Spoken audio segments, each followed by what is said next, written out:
ფიმშიაშვილის ქუჩის 27 ნომერში მცხოვრებლები ამბობენ, რომ ყოველდღურად რამდენიმე საათის განმავლობაში ელექტროენერგიის გარეშე რჩებიან. რამდენჯერმე კი ძლიერი აფეთქების მოწმენი გახდნენ. ადგილობრივებმა სარემონტო სამუშაოების ჩასატარებლად მისული ინჟინერების არაკვალიფიცირება და სამუშაო იარაღების უქოლობად შეამჩნიეს, რის გამოც როგორც ისინი ირწმუნებიან, შეკეთებული სადენი მწყობრიდან მალევე გამოდის.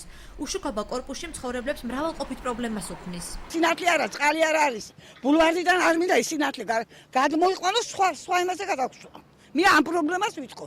ხალხმა რა ქნას, ეგერ ქართ ხუთი ბაღნები ყავს, ეგერ პატარებს უხალი გემიყინე და 9 საათზე გადავწერო გიში. ხეში 5 ჯერ ირთება. დაწყებული 5 წუთია დამთავრებული 2 საათამდე.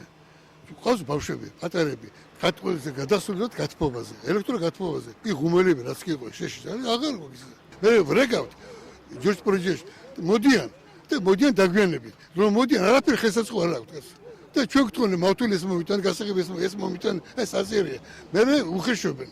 შეურაცხყოფას გვაყენებენ რა რო გააკეთონ ეს რომელიც ეს ჩვენი ფიდელი ფუჭდება რა გაუკეთებელი გააკეთონ კაცო თუ ბოლოს და ბოლოს ამ უპატრონო ხალხის ფული უნდებიან შევკრიფავთ იმ ორ კაპიკს და ჩვენ მოუტანთ თუ არ ყოფნიან მაგენ ფულს ენერგოპრო ჯორჯიას აჭარის ფილიალის წარმომადგენელი გიორგი სურმავა აღნიშნულ საკითხზე სატელევიზიო კომენტარს არ აკეთებს. სატელეფონო საუბარში კი მოსახლეობის განცხადებების არ სჯერა.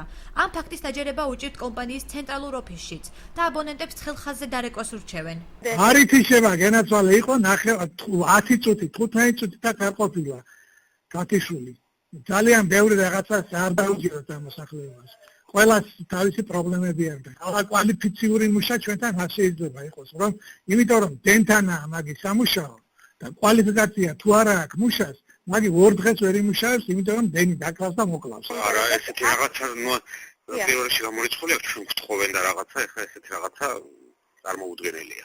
ან რა არ მიმართეს ენერგოპროს, მე 2 თვე ესე შუქი თუ არა გაქვს მოსახლეობა ენერგოპროსში არ მივიდნენ, არ მიმართეს, ან წერილი არ დაწერეს, ან პასუხი, ან რაღაცა ესეთი არ იყო. ეს მოსახლეობას რა თქმა უნდა შეუძლია მიმართოს ენერგოპრო ჯორჯიას. აქვს ამისთვის სპეციალური ცხელი ხაზი და ასევე აბონენტთან ურთიერთობის სამსახური. მიმართონ იმ აუცილებლად მიიღებენ კომპეტენტურ პასუხს. ფიმშიაშვილის ქუჩის მცხოვრებლები სამომავლოდ მსგავსი ფაქტის განმეორების შემთხვევაში ქუჩის გადაკეთებით იმუქრებიან.